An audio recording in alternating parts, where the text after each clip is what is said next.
Hello everybody, and welcome to Teenagers on Lockdown, the podcast, episode 3. I'm here with you today with our hosts, Mason Leffler and Lily Fishman. Mason and Lily, over to you. Why does his name get to go first? Because it's alphabetical by first name. What? No! And it's reverse alphabetical by last name. Alphabetically, I'm first either way. Wait, I'm too tired. Mason, how does the alphabet go? Okay. Why does your name go, or why does my name go first? Because I am the patriarchy. No, it's because I show up to more podcast meetings. So school's gonna look a little different this fall. I know, at least where I am, we're thinking that we're not going to be going back in person. I mean, I'm not going to be going back because I'm going to online school. But for my district, they're saying like there's no way that we're going to go full time in person. So they're looking at like a hybrid model. So it's really, really interesting how school's going to be kind of changing a lot, not kind of like a lot.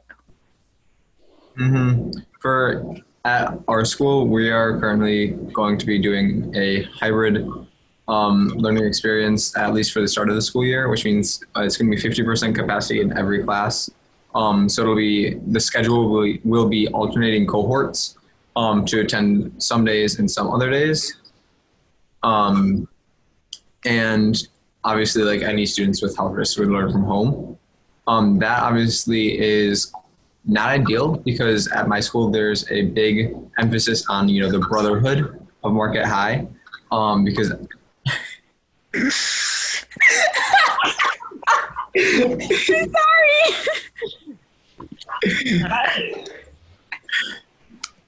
Because at my school there is a big emphasis on the brotherhood at Market High, and a lot of teachers are actually concerned that with only like half students in the school at once, it'll denigrate the effectuality of the practices or the measures they put in place for that.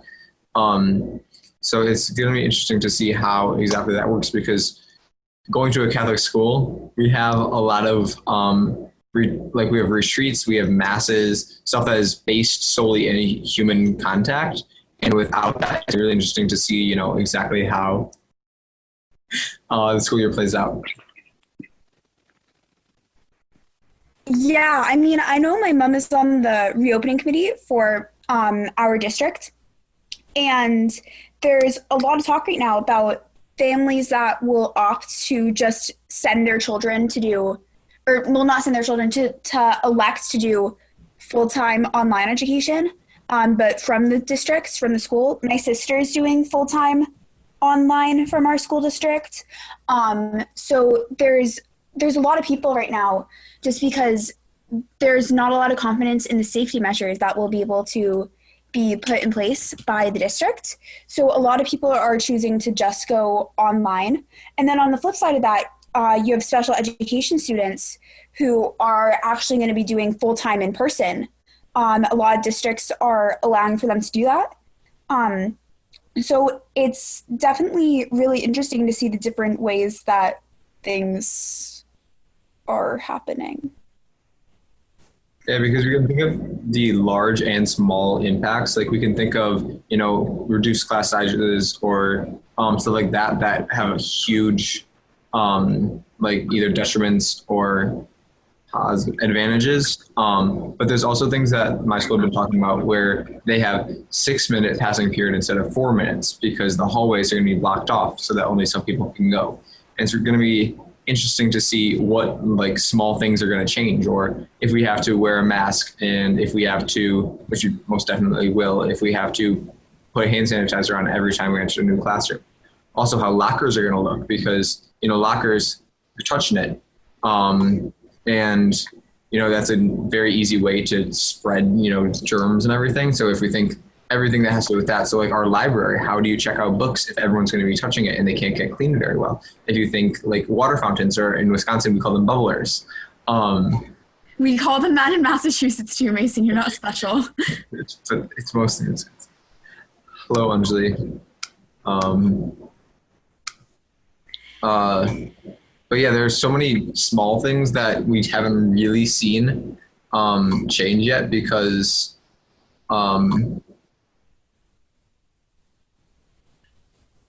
Yeah, I mean, in Massachusetts, we can't even go out to like the park without wearing a mask. Like, if you can't maintain 6 feet of social distancing, you have to wear a mask in Massachusetts. So they've already said that if you go back to school, you have to wear a mask all day. There's a lot of guidance that they've put out. Like, there's a maximum of like 20 kids in a classroom or something. I don't actually remember the number, but like there's a maximum people in the classroom, maximum number of teachers in the classroom. The desks have to be 3 feet apart at least. So there's a lot of stuff that they're changing. And I know for a lot of people, like the mask thing, it doesn't sound like that big of a deal, but like there's no air conditioning at the school and it's all day. And so that was actually like, I know a consideration for my sister when she was thinking about, do I really want to go back if I'm going to be uncomfortable all day? I have to eat lunch in my classroom. I might not be on the same schedule as some of my friends, so I might not be able to see people I know. So, yeah. Some people are saying that children shouldn't have to wear masks or maintain social distancing because it's believed that they're not as susceptible to the effects of the virus as many adults are. What are your thoughts on this? And do you think that schools should perhaps be as segregated as they are by the looks of it? Children can pass it on very, very easily. They're okay, already before the pandemic, children were like walking germ cesspools. I mean, they're so germy. And then they can just and then they can pass that on so easily. So even though they pass it through their system very quickly and they're not symptomatic for as long, they can pass that on to a grandparent who's living at home or a parent who might be an essential worker, and then that parent is passing it on. It's very, very easy for children to spread the virus, even if it's not affecting them as much personally. Yeah, even though most children are not immunocompromised and have pretty strong immune systems, having received vaccines, and there are germ cesspools, so they have been building up antibodies. Even though they are, stronger, like many are stronger immune, they are still very easily carriers, which is why we need to be able to like make sure that they don't come in contact with anyone who is susceptible or who is immunocompromised. And that's the real reason why we need to make sure that everyone is social distancing, because even though some healthy people like my parents aren't necessarily at risk of getting the disease and having horrible symptoms from it, they can easily pass it on to, my dad owns a restaurant, he could easily pass it on to a customer who is, and that is the real, the risk that's involved there. It's not them getting it, it's them passing it to someone who could be affected by it. Mm-hmm. So have you guys begun to like reopen your states? Because I know here in the UK, we've had a slow and gradual reopening, but we've had like designated lockdowns in certain areas where the virus has sprung back up. So in Massachusetts, we are, last time I checked, still on track to contain the virus, unlike most of the country. So we are slowly reopening.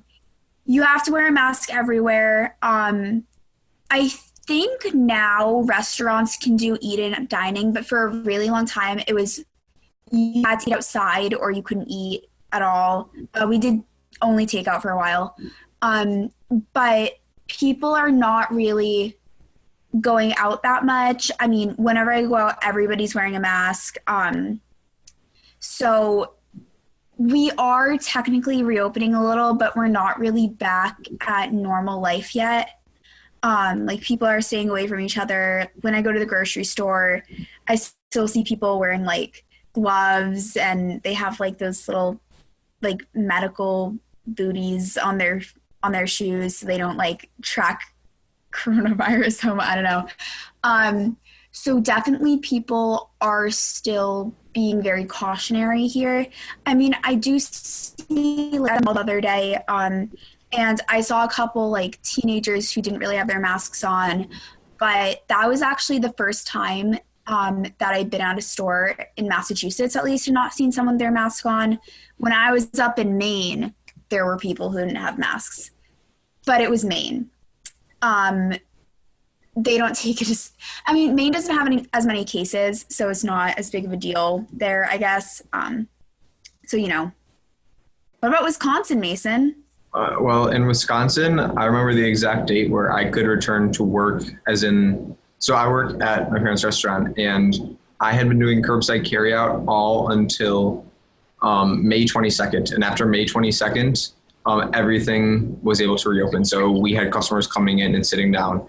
And we had obviously a lot of measures in place. We had to redo all of our menus such that they could be cleaned and sanitized. We all got masks as part of our uniforms, stuff like that. But we don't see customers doing it because they come to eat. So they're not going to like come and take off their mask. They're just not going to have their mask on. And you see a lot of people congregating and, you know, talking to each other, even if they're not part of the same party. So we are like opening up, but our cases are increasing still. I think we had plus like 1,000 cases like yesterday or a few days ago in the entire state of Wisconsin. It's hard to imagine that there are more than 1,000 people in Wisconsin, but we did in fact have 1,000. I think we're up to about 50,000 cases total. And we're still, you know, going up. But we are like reopening. So if I go outside, I'd see I'd say 75% of people wearing masks. And then, you know, you got the cool kids who don't wear masks because they don't care about the virus. And then you got like the old people who don't believe that masks actually help and stuff like that. But that's sort of what it's like in Wisconsin. Yeah, I know here in the UK, in my dad's restaurant, because you're not allowed to go into shops now without wearing a mask. In my dad's restaurant, you have to go like into the restaurant wearing a mask, and then you take it off when you get to your table. It's like pretty crazy. So how do you think the culture of mask wearing is going to affect the presidential election? I don't think that mask wearing in particular will affect the election too much. I mean, when Trump was spewing like anti-mask rhetoric, I think that a lot of people picked up on that and started spewing anti-mask rhetoric themselves. But I think coronavirus will affect the election, as a lot of people are seeing that Trump is not doing a good job handling it.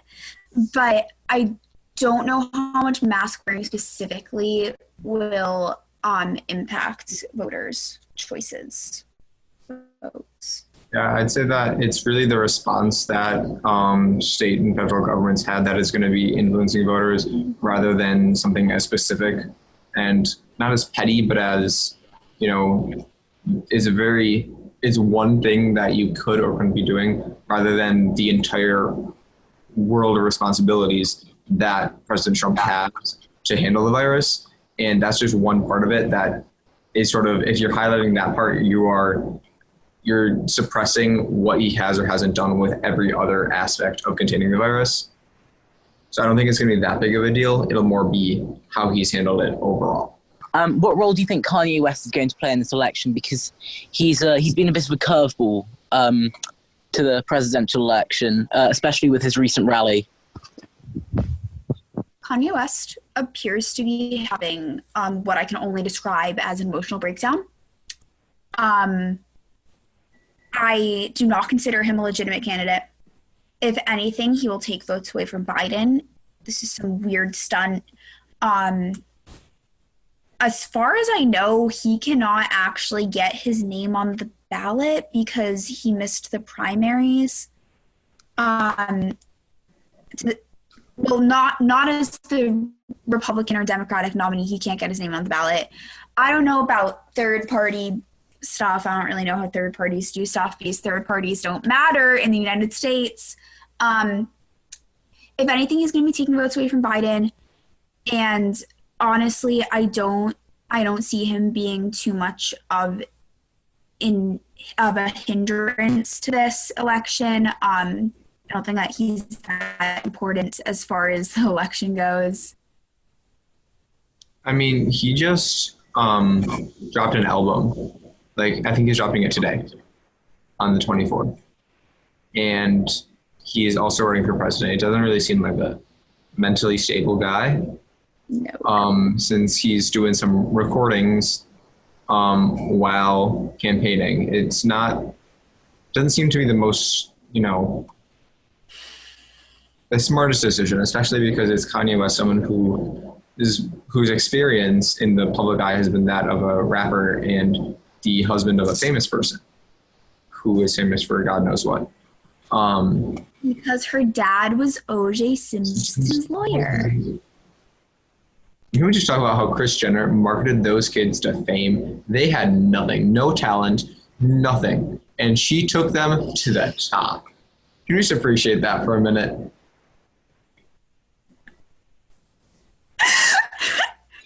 Like, you talk about how bad they are or how just they are. Kardashians. Yes, but you gotta give it to Kris. Okay. Mason, what are your thoughts on hammocks? Okay, so hammocks or hammocks, as people who don't have the correct tongues say, are portable beds hung between trees. And they are the most versatile type of lounge space in the world. So over the past week, I went camping with barely any internet. And so instead of, like going on my phone or talking to people with my phone, I went in my hammock. And so what we did, my cousins and I were all up there, and we brought 8 hammocks. And so we stacked them all on top of each other between these 3 trees. And I can show you guys a picture. You guys won't be able to see it. I'm going to show you anyway. Of all of us in our hammocks, because it's just great. Don't worry, I've got the picture. It's in my WhatsApp. Here it is. So just so you guys can all see. So there are my cousins. We're all in our hammocks. And look what you can do. You can stack them on top of each other. And it's great. So it's great for socializing. But like at one point, everyone went down to the beach and I was feeling tired. So I just went in there and read some of my book and took a little snooze. Actually, I didn't. I just read some of my book. But it was a great way to, calm down and be like calm. Hammocking is great. And there is some competitive hammocking where you have to climb as many hammocks as you can. Because if you recall from the picture that you couldn't see, the hammocks were stacked on top of each other and you had to get into one hammock to get into the one above it. And you had to keep going and going and going. And there's a way you do it. It's called the bat. So what you do is you lay in the bottom hammock, you put your hands in the second hammock, put your feet in the second hammock, and then you flip. And from there, you're in the second hammock, and you do it again and again and again. And, if you look at some of the pictures, if you search competitive hammocking, obviously you guys can't see this because it's a podcast, but you can see that there are a lot of, if you search, I think you can find it down stacked. If you search like stacked hammocking, you can see like people going like 13 high, where everyone's just, hanging out, get it, hanging. Mason, are you a competitive camper? No, I'm not. I'm not that good yet.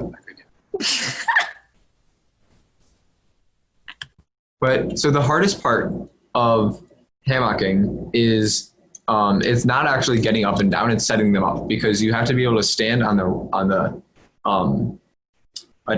what is it called? The straps in order to get up there, because that's how you do it. And so how you do it is you gotta throw it around and then you go and you pull it tight and then you can just strap it in really easily. But so the getting up and the getting down isn't incredibly difficult. It's really the setting up and taking down, especially because when we were going camping, my cousins are still up there, but we took my hammock down and my sister's hammock down before everyone else's, except ours were at the bottom. And so now, because we came late, and so now they have to like jump up the tree to get to the next one because there's this huge space now. And so I'm assuming what they did is they took the top hammock, moved it down, the second top hammock, moved it down. So that's hammocking for you. Lily, what were you talking about being politicized by the right? Yeah, so it's really turned into like an us versus them thing where people are saying like, oh, it's my right not to wear a mask. But like, if you wear a mask, the worst thing that happens is you have a piece of fabric covering your mouth. And if it doesn't work, you have a piece of fabric covering your mouth. It's not that bad. If it does work, you could be saving someone's life. So it's really ridiculous to me that people are going on these like anti-mask tirades. I know the woman who kind of like went off on that Starbucks barista, asked for like half of the GoFundMe money raised for him, and she was like, oh, I can't wear a mask because I have ovarian cysts or something like that. Like she sent in medical records where she had ovarian cysts, and she's like, see, I can't wear a mask. It's really crazy to me the lengths that people go to not have to wear a mask. Not the Joker. Like people are making those like mask exempt cards. They're absolutely ludicrous, not real. But if you don't know any better and you see a mask exempt card that says it's from the government, you're going to honor that. So it's really, really crazy. And do you think this shows like, and do you think this whole mask divide is also showing class divide, or do you think it's just people's personal preference? In lower income communities, it is harder to access personal protective equipment. However, the people who are refusing to wear masks, generally from what I've seen, are of Republican ideologies. And that's a generalization, but that's largely what I've seen, at least in the media, represented is those with Republican ideologies from middle-class white communities, predominantly white communities. So I don't think it's necessarily a class divide in terms of masks. In terms of people who have access to masks and are choosing not to wear them, I do not think it's a class thing. As far as those who might not have access to personal protective equipment, that is a class divide. It's harder to get that in lower income communities, but yeah. Yeah, so the people that are not wearing masks by choice have the availability, or not the availability, they have the capability of getting them if they so choose. It's not a necessity thing, but a personal preference. Mm-hmm. Do you guys know about what happened with David Starkey? No, I don't know who that is. Me neither. Okay, so let me give you some context. So David Starkey is a UK historian who is extremely renowned and works for many of the top universities in the UK. And he was on a radio show on YouTube a couple of weeks ago, and he's now lost his fellowship at Cambridge University for saying that slavery shouldn't be considered a genocide because, and I quote, slavery was not genocide, otherwise there wouldn't be so many damn blacks in Africa or in Britain, would there? An awful lot of them survived, and again, that's not the point in arguing against globalization or Western civilization. They are all products of it, globalization. We are all products of it. Oh my God, that's awful. I mean, obviously that's so incredibly wrong. Like, come on. But do you believe that somebody deserves to be fired over those comments? Yes, 100%. But do you think perhaps it was his choice of wording as opposed to his actual point? Because the point he was trying to make was that I'm going to use my words carefully here. Slavery was the start of world globalization, and he wasn't exactly wrong. Well, slavery was genocide, though. Like, it's not. There's no two ways about it. That was a genocide. But correct me if I'm. Oh, sorry, Mason. Well, before any, set of processes that, enacted a globalized world where everything is interconnected, a Eurocentric world nonetheless, it was a genocide because that should take precedence over any, theory or terms about geopolitics. But surely, and correct me if I'm wrong, but I believe that a genocide is the deliberate killing of a large number of people, especially those of a particular nation and or ethnic group. Mm-hmm. So surely, therefore, it's not a genocide because the European slave traders didn't have the intention of killing them. They had the intention of enslaving them. Which some would argue is essentially the same as killing them. I mean, slavery was a death sentence. I don't know if y'all have read Beloved. I had to read Beloved this year for school. And someone in my English class said something about how if you're not familiar with the book, it's centered around a woman, Setha, who was an escaped slave, and she killed her daughter because they thought that they were going to be recaptured. And someone in my class said something that in order to understand why Setha killed her daughter, who was beloved, you have to look at slavery as being death in and of itself. Like, you have to look at slavery as being the murder of an individual, because the toll that it takes, even if it doesn't have a physical toll on you, it has an emotional toll on you that really, it's the same thing as killing someone, essentially. So if you're looking at slavery as being death in and of itself, then that is unequivocally genocide. I mean, there were lots and lots and lots of people died in the slave trade. And that was because of the color of their skin. It was intentional. It wasn't like, oh, well, let's see what we can do with all of these people that we are kidnapping and selling into slavery. Like, there is no, how can we help them? It was like, they die. It was obviously unequivocally a genocide. And if you think not only the notion of slavery, but the notion of middle passage, where I think it was 1/3 of the slaves that were transported survived, and if there were about 15 million, that is 10 million that died just going over. And then you think about all those working on plantations and dying either from beatings or horrible conditions or lack of healthcare and stuff like that. I mean, they literally had no right whatsoever. They were property. And it was written in the U.S. Constitution that they did not have a life. They were worth 3/5 of a person. That is in and of itself a death sentence. And so many countries, so many European figures, and obviously the founding fathers in the USA, were slave traders and slaveholders, yet are honoured and praised today for their work. So I know over here we've had a lot of controversy over a statue of Cecil Rhodes being taken down in Oxford University because he was a prominent advocate for slavery even after it had been abolished in Africa. Well, sorry, did you mean controversy? Yes. What did I say? I don't know. You just said it with a British accent and it sounded weird.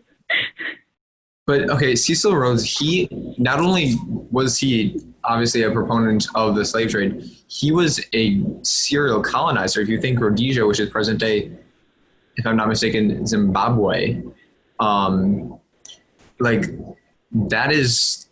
he literally went in and he conquered, millions of Africans and denied them, access to the resources that they had for a very long time, and, took advantage of their human and natural resources. Inexcusable. We should not be honoring people who do stuff like that. Like Christopher Columbus shouldn't have a holiday, shouldn't have statues. We shouldn't have a district of our country named after him. Like The capital? What? Yeah, people who are big proponents of the slave trade, enabled colonization like that, should not be honored in such a way. Lily, I know you hate this phrase, but I'm going to have to play devil's advocate here for a second. Alexander. Surely there are two sides to every coin, right? So, yes, for example, Cecil Rhodes was an extreme racist. He was an advocate for slavery. He actually his dream was to merge the United States back into the British Empire.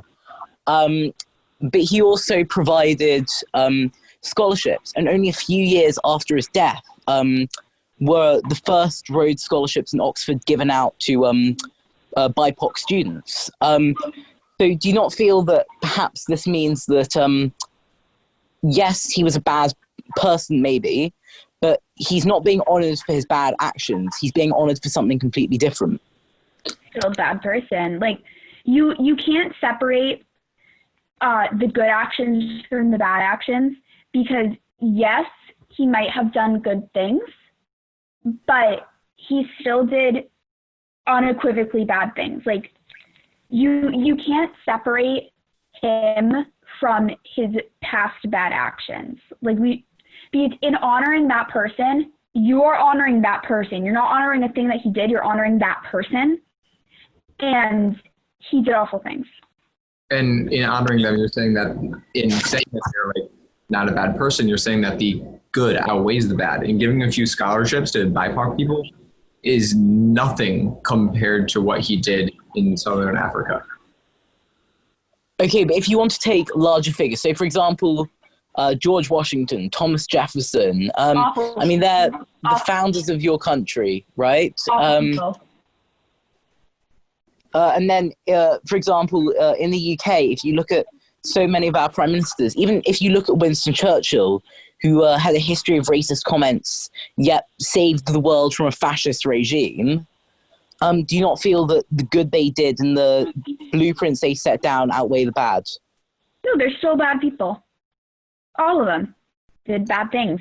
You talk about founders as if they are, infallible figures, but like I'm thinking of a specific virtual model United Nations whose founder is not a good person, and just because they just did one thing, it does not mean that all of the other actions are compensated.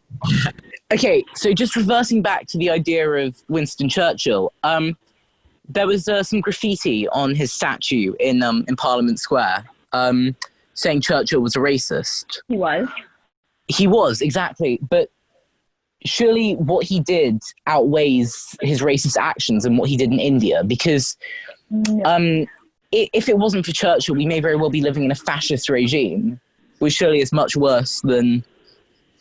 You cannot outweigh past racism or like really any past discrimination with good actions unless the person makes actual change to lead a different lifestyle in which they're no longer engaging in those past discriminatory actions. So if a person says something racist and then never changes their mindset, never changes what they're doing, and contributes to perpetuate those racist values, even if they cure cancer, they are a bad person. If someone says something racist and then is able to recognize that and can change the way that they're leading their life to be conscious of the fact that they made a mistake in the past and they want to be better moving forward, that's different. But the people in question were bad their entire lives. Like Thomas Jefferson, rapist. Like, and it wasn't like, oh, you know what? Like, I'm done with that now. Like, you still like that. So he's a bad person. He didn't make that change in his life in order for me to be able to say, well, yeah, he did that and then he changed and now he's better. He didn't ever change, so he was a bad person. But you also have the thing where you talk about people that are known as, heroes for, so you know a lot. For people who are heroes to Black history, and the first person you'll think of is Abraham Lincoln. Obviously, with his emancipation and everything, he did great for that. But then there's also, during his Lincoln-Douglas debates, you guys remember that, for when he was running for governor of Indiana, not governor, senator, he lost that election. But he had this quote. It was, "I am not, nor have ever been, in favor of bringing about in any way the social and political equality of the Black and white races." You heard it here. Indigenous people were genocided, and Christopher Columbus committed genocide. So, we're idolizing this person. We have a rhyme that we learned like in kindergarten where you say, "In 1492, Columbus sailed the ocean blue," and shut up. They teach you that, and they say, "Christopher Columbus discovered America," and that's something that's fed to you from 5 years old in the American school system. Like they say to you, Christopher Columbus discovered America. He did all these great things. First of all, Christopher Columbus never came to North America. He wasn't here. I don't know what they're going on about. He wasn't here. So that's one big reason to not be doing, like, he didn't come here, so that's kind of weird. But then you look at the fact that he was a slave trader. He raped indigenous women. He sold them into sex slavery. They killed so many indigenous people. They brought disease to the Americas. Just they committed so many atrocities. We had to do a debate about this in school in the 8th grade, and I'll never forget that I was talking about how they sold women into sex trafficking. They did all these awful things, and then the guy sitting across from me goes, "Well, yes, but they brought Christianity to the New World." And I was like, "But," yes, Mason, "but they got rid of the culture that already existed, because these indigenous people had their own religions, and then these evangelical white colonialists came in and they forced them to convert, and then these wonderful, rich indigenous cultures were lost because there's this new religion superimposed upon them." And it's truly, truly disgusting that we are celebrating this person, that since we know that he did all these awful things. So Alexander Newman wrote an article about how music has been banned in the UK and singing has been banned. What are your thoughts on mass cultural phenomenons being taken away from society with unproven reasons?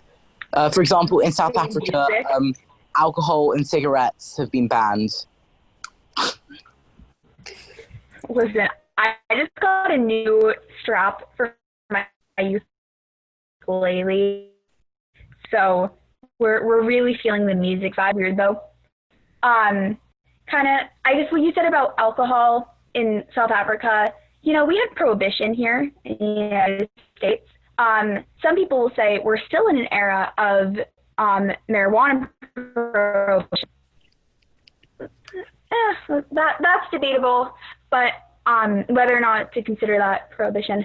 But I think that it depends on the situation in the country. Amazing, can I meet your family? It depends on the situation. I don't know all the circumstances, so I feel like I can't talk on it. Generally, though, I would say that banning stuff usually doesn't get down to the root of the problem. I mean, I know when we banned alcohol in the United States, people were saying like, "Oh, alcohol is leading to domestic abuse." And alcohol didn't lead to domestic abuse, obviously. Domestic abuses led to domestic abuse, which is 40% of the current United States police force, if you didn't know, are domestic abusers. But I don't think that it always gets down to the actual root of the problem. But again, I don't know all the facts of what you're specifically referencing. So. Okay, so in the UK, the UK government banned singing in public because there were concerns that it projected spit and aerosols which carried coronavirus. What are your thoughts on that? Makes sense. But it's unproven and unfounded, and they're currently doing tests which may prove that singing actually doesn't affect it at all. Well, okay, I would like to see the research on that to know if it does. Really, read my article. Well, Alexander, that would take like 4 whole minutes. 3 whole minutes. Mm. Like, that's a while.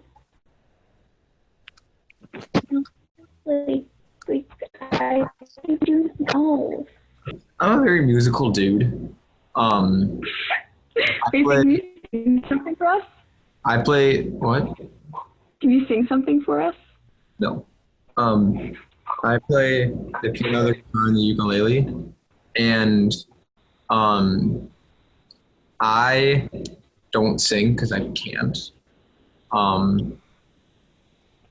But what I've really learned, okay, from what you've told me, is that it's an unfounded study that says that playing wind instruments, I'd assume as well, woodwind and brass, would also have the same effects. And I could tell why that could be an issue. I know that many people with reed instruments have bought like 10 more reeds because they can't share it with people, because they have shared it with people before. But of course that could be just as like, I can obviously see why that could be an issue, but it could be I could have the same reasoning as, people who don't want to wear masks, that there isn't enough research that says that masks prevent it, even though there is. But do you not feel that it perhaps takes away from a sense of national pride? So obviously in like, you want to talk about national pride? In like Spain and Italy, there was the singing from the balconies. Oh, come on, that's a bad argument, Alexander. And there's nothing more inherently British than a congregation of people singing Jerusalem. There's nothing more British than a bunch of people going to colonize indigenous cultures and destroying them.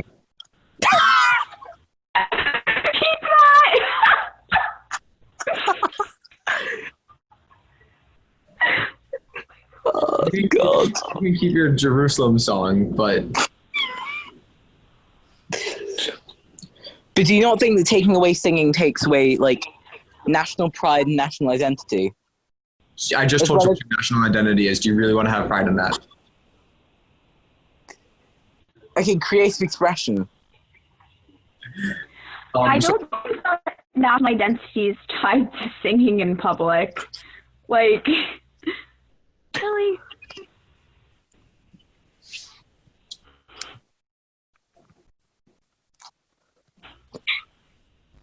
So that was probably like no input for that conversation. And I think that's a brilliant point to draw this episode of Teenagers on Lockdown, the podcast, to a wrap. Lily and Mason, thank you so much for coming in. And to our audience, thank you so much for listening. And we look forward to bringing you more next week with Teenagers on Lockdown, the podcast, episode 4. Teenagers on Lockdown, the podcast, was produced by lockdownblog.org in partnership with TA Music.